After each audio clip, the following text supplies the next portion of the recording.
कि blood sugar क्या है, ये कैसे होता है, इसका चेकअप हम लोग कैसे करते हैं और इसका ट्रीटमेंट और खाना पान को हम लोग देखेंगे कि क्या हम खाएं पिए ताकि ब्लड शुगर को कंट्रोल कर सकते हैं। तो ब्लड शुगर होता दरअसल क्या है, हमारे शरीर के लेफ्ट साइड में यानी शरीर के पेट में, हमारे पेट के लेफ्ट साइड में एक पैनक्रियाज नामक अंग होता है जिसे हम लोग अग्नाशय कहते हैं। पैनक्रियाज जिसे अग्नाशय कहते हैं। इसमें क्या होता है कि इसमें बीटा सेल्स होता है जो इंसुलिन को बनाने में मदद करता है या तो बनाने में हेल्प करता है। ठीक है, जब अब क्या होता है कि हमारे शरीर के जो सेल्स होते हैं अपने ही सेल्स एंटी अमीनो डिसऑर्डर की वजह से एक बीटा सेल्स को दुश्मन की तरह से रिएक्ट करता है और इसे नष्ट कर देता है। जब बीटा सेल्स नष्ट हो जाता है तो ये इंसुलिन को बनाना बंद कर देता है या तो कम बनता है, जो या तो बनता है, जो भी बनता है वो काम बढ़िया से नहीं करता है। जब इंसुलिन बंद हो जाता है या कम हो जाता है तो हमारे शरीर में ग्लूकोज की मात्रा बढ़ जाती है। ग्लूकोज यानी 6,6H12O6 ग्लूकोज की मात्रा जो बढ़ जाती है, हमारे ब्लड में ग्लूकोज की मात्रा बढ़ जाती है।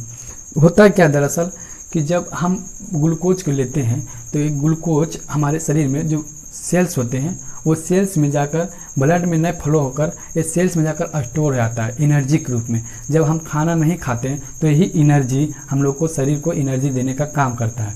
लेकिन जब इंसुलिन जब नहीं रहता है, नहीं बन पाता है तो ये ग्लूकोज सेल्स में नहीं स्टोर होकर ये क्या करता है, ब्लड में घूमने लगता है और ब्लड में एकत्रित हो जाता है, बढ़ने लगता है, जिससे हम लोग का RBC यानी रेड ब्लड सेल्स और WBC यानी वाइट ब्लड सेल्स अच्छा से काम नहीं कर पाता है और धीरे धीरे नष्ट होने लगता है। डायबिटीज दो प्रकार के होते हैं, diabetes type 1, diabetes type 2। Diabetes type 1 आनुवंशिक होता है, यानी जिसका दादा दादी या माता पिता को डायबिटीज है तो उसका पोता पोती या तो बेटा बेटी को भी डायबिटीज होने के खतरा बना रहता है। डायबिटीज टाइप 1 में क्या होता है, या किसी भी उम्र के लोग को हो सकता है, यहाँ तक कि जो जन्म लेता है उसको भी डायबिटीज होने का खतरा रहता है। ठीक है, टाइप 1 में या इसमें क्या होता है कि इसमें इंसुलिन एकदम बनवे नहीं करता है, एकदम बिल्कुल पैनक्रियाज में, हमारे पैनक्रियाज जो अग्नाशय है उसमें इंसुलिन एकदम नहीं बनता है। लेकिन जहाँ डायबिटीज टाइप 2 जो है, डायबिटीज टाइप 2 में वो अधिकांश 30 या 40 साल की उम्र के लोगों को होता है या किसी को भी हो सकता है, या इनमें की आनुवंशिक होता है या किसी को भी हो सकता है। इसमें क्या होता है कि इंसुलिन एकदम बंद नहीं हो जाता है, इसमें इंसुलिन बनता है तो कम बनता है, लेकिन कम बनता है, मात्रा कम बनता है, या जो बनता है वो सही से काम नहीं कर पाता है। डायबिटीज़ के शुरुआती लक्षण, पहला वजन अनियंत्रित। डायबिटीज़ वाले जो पेशेंट होता है उसका वजन या तो एकाएक घटने लगता है या तो एकाएक बढ़ने लगता है। दूसरा तेज़ भूख लगता है, यानी शरीर में एनर्जी की मात्रा, जब ग्लूकोज की मात्रा बढ़ जाती है तो शरीर में एनर्जी की मात्रा घट जाती है, एनर्जी नहीं ठहर पाता, स्टोर हो पाता है, इसलिए बार बार तेज़ से भूख लगता है, यानी एक घंटा बाद खाए फिर से खाने के लिए कोशिश करता है। तेज़ प्यास लगना, शरीर में यूरिन की मात्रा बढ़ जाता है जिसके कारण उसे बार बार तेज़ प्यास लगता है। बार बार पेशाब लगना, शरीर में यूरिन की मात्रा 6 से 10% के बीच बढ़ जाता है जिससे कि वो बार बार पेशाब लगता है। आँखों में कमजोरी छा जाता है, यहाँ तक कि आँखों के सामने कभी कभी अंधेरा छा जाता है और वो कभी कभी गिर जाता है। फोड़े फुंसी की समस्या, चूँकि जो डायबिटीज़ के जो पेशेंट होते हैं उसका RBC और WBC बहुत अच्छा से नहीं काम कर पाता है, इसलिए उसे फोड़े फुंसी की समस्या होती है। यहाँ तक कि वो जो कटता छटता भी है वो बहुत लेट से ठीक नहीं हो पाता है। त्वचा पर डार्क स्पॉट, जो टेन होते हैं उसका आँख के नीचे डार्क स्पॉट काला सा धब्बा हो जाता है, या तो कंधे पर हो जाएगा या तो घेचा पर हो जाएगा, त्वचा पर डार्क स्पॉट हो जाता है। शरीर में सुस्ती, चूँकि शरीर में एनर्जी नहीं स्टोर हो पाता है इसलिए शरीर में हमेशा थकावट महसूस होने लगता है। ब्लड में ग्लूकोज यानी शुगर की मात्रा को चेक करने के लिए HbA1c टेस्ट का उपयोग किया जाता है। HbA1c टेस्ट क्या होता है, HbA1c टेस्ट का मतलब होता है ग्लाइकेटेड हीमोग्लोबिन। इसमें क्या होता है, ग्लाइकेटेड हीमोग्लोबिन में क्या होता है, आमतौर पर जो हीमोग्लोबिन का जो काम है वो ऑक्सीजन को ले आने का काम करता है, लेकिन जब शुगर की मात्रा जब ब्लड में बढ़ जाती है तो जो शुगर होता है, जो ग्लूकोज होता है वो हीमोग्लोबिन से मिलकर ग्लाइकेटेड हीमोग्लोबिन बनाता है। इसे टेस्ट करके हम पता कर सकते हैं कि जो हमारे खून में ग्लाइकेटेड हीमोग्लोबिन की मात्रा कितना अधिक है। ठीक है, इस को टेस्ट करने के लिए ये नहीं देखना कि कोई खाना खाया हो या नहीं खाना खाया हो, या तो एक्सरसाइज किया हो या एक्सरसाइज किया हुआ, इस पर कोई फ़र्क नहीं पड़ता है। ये HbA1c टेस्ट कभी भी करा सकते हैं, ठीक है। इसमें क्या होता है, एक जब नॉर्मल वैल्यू होता है जो 6% से कम होता है, जो मान आता है, अगर नॉर्मल व्यक्ति में ये जो मान होता है वो 6% से कम होता है।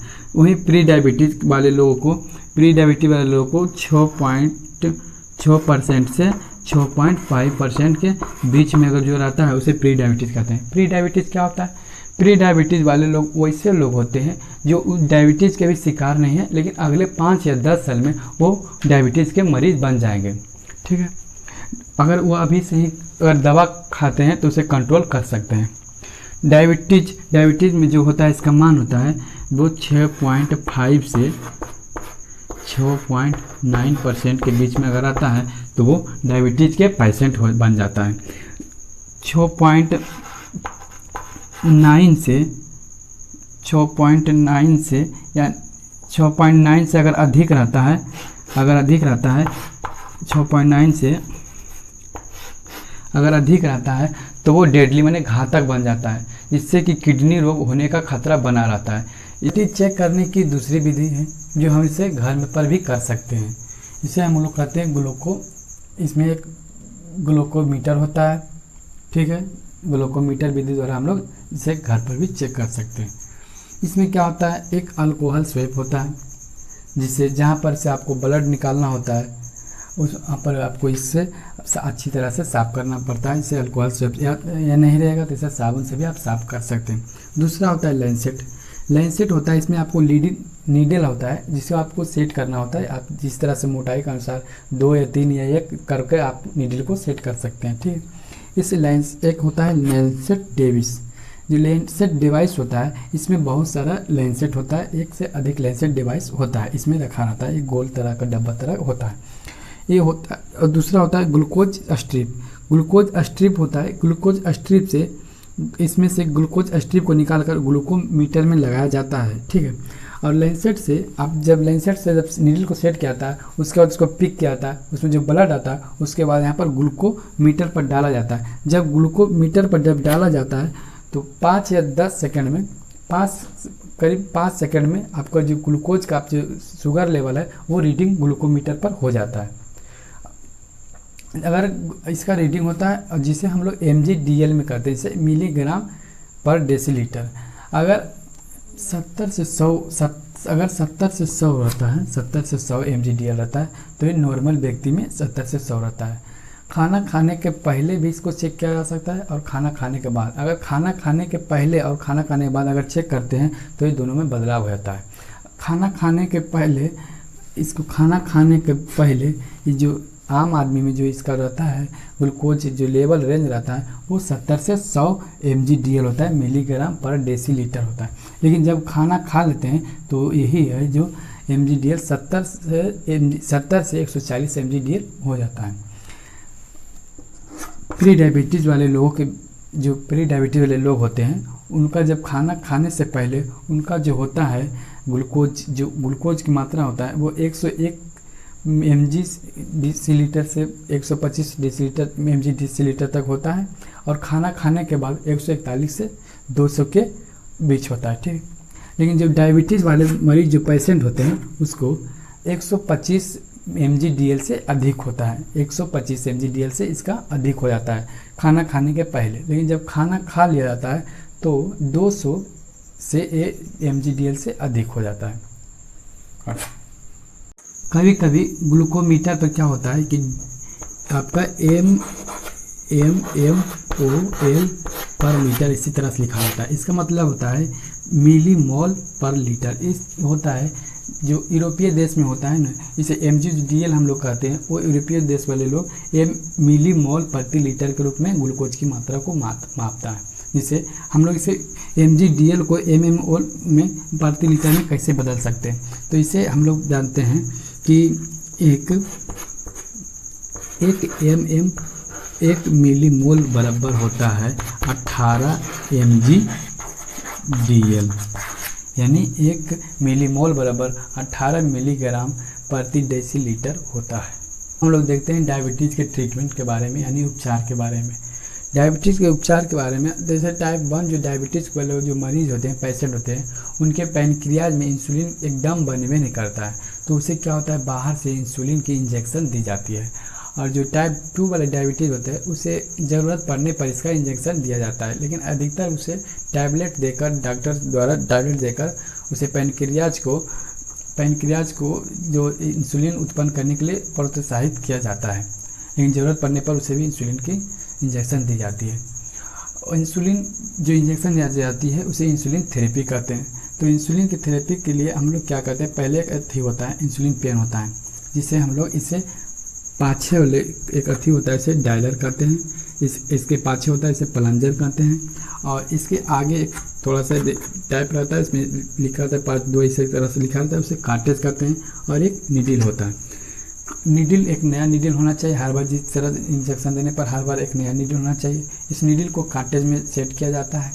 उसके बाद इसमें जब इसको है डायलर को इसको घुमाकर 2 पर किया जाता है। 2 पर करने के बाद प्लंजर को थोड़ा सा दबाने पर ये थोड़ा सा इंसुलिन बाहर निकलता है, थोड़ा सा, जिससे कि हम लोग को पता चल जाता है आदमी को कि ये रास्ता साफ है। उसके बाद डायलर से आप जितना भी डॉक्टर जितना परामर्श देता है कि जितना किसी को 5 ml लगता है, किसी को 10 लगता है, किसी का 4 लगता है, तो उसके अनुसार से उस डायलर से घुमाकर सेट कर देना चाहिए। जिससे किसी को अगर 10 लगता है तो वो 10 पर घुमाने पर 10 पर कर देना चाहिए। 10 पर कर देने के बाद अब यहाँ पर क्या होता है, अब जिसे इसको कहीं पर अब कहाँ पर लगाना है, शरीर पर। तो शरीर पर लगाने के लिए सबसे बढ़िया जो होता है एक पेट को होता है। पेट के अगर आप जो देख रहे हैं नाभि के 2 या 3 इंच छोड़ के चारों पट्टी आप इसे लगाने के अच्छा तरीका माना जाता है। लेकिन इसे आप या तो जांघ में लगा सकते हैं या तो बाह में लगा सकते हैं, वो भी अच्छा तरीका है, लेकिन पेट में सबसे बढ़िया तरीका है। उसके बाद नीडल को इसको 90 डिग्री पर रखकर इसको इंसर्ट किया जाता है। इंसर्ट करने के बाद 10 सेकंड तक इसमें इंसर्ट करने रहना चाहिए। उसके बाद जब ये जो डायलर है इसमें जब 0 लिखा जाता है तो 10 सेकंड के बाद तुरंत निकाल लेना चाहिए। ठीक है। तो जो मरीज़ है उसके खाने के बारे में, तो शुगर के मरीज को तुलसी का पत्ता सुबह शाम 2 से 3 पत्ता खाना चाहिए। इससे क्या होता है, तुलसी के पत्ता में एंटीऑक्सीडेंट पाया जाता है, जो है कि पैनक्रियाज को इंसुलिन जो बनाने में वो उसे प्रोत्साहित करता है। दूसरा दालचीनी का पाउडर शुगर लेवल को कंट्रोल करने में सहायक होता है। ग्रीन टी सुबह शाम पीने से ग्रीन टी में काफ़ी मात्रा में पॉलीफिनॉल पाया जाता है, जो कि शुगर लेवल को कंट्रोल करने में सहायता करता है। करेले और आंवले के जूस भी शुगर लेवल को कंट्रोल करने में सहायता होता है। सहजन की पत्ती यानी मुनगा की पत्ती है जो शुगर लेवल को कंट्रोल करने में सहायता करता है, यानी कंट्रोल करता है। जामुन भी शुगर लेवल को कंट्रोल करता है, इसलिए जामुन भी खाना चाहिए।